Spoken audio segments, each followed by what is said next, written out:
Ilakad kami ngayon ng anak ko dahil sobrang tindi talaga ng init ngayon. Na-order ako dito sa TikTok na kahit papaano mapapawi niya yung init na feel natin sa ngayon. Kasi grabe talaga yung init ngayon mga mi, as in. So ito nga pala yung Evo Snow. Gamit ko na siya mga mi, kahapon lang dumating to and na-testing ko na agad siya kanina. And sobrang laking tulong nito mga mi kasi talagang effective talaga siya. Gagawin mo lang sa kanya mga mi. I-spray nyo lang siya dyan sa skin nyo and itatap-tap nyo lang na ganyan.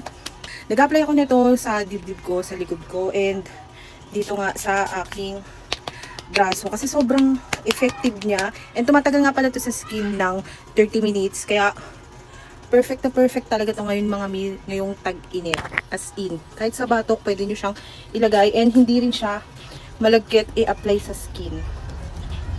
So ayan, ganyan-ganyan nyo lang siya and once na matuyo na siya sa skin ninyo, makaka-feel na kayo ng ang fresh niya sa skin. So ayan, mag-a-apply din ako sa ganito ko.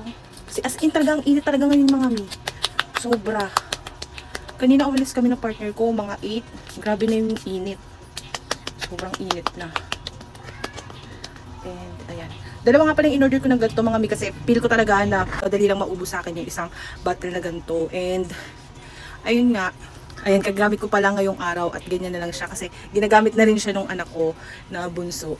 So, nag-apply din siya ng ganito, nag-i-spray din siya sa skin niya. As in, talaga makakatulong itong mga mi, ang fresh niya, ang lamig niya sa skin. Kaya kung gusto niyo rin ito, ilalagay ko siya sa ating yellow basket or sa comment section. Kaya kung ako sa inyo mga mi, mag-order na rin kayo nito. And ang dami na rin talagang magagandang reviews about dito sa Evo Snow na to kasi sobrang effective talaga. So, pag natin nyo, check out yun na yan.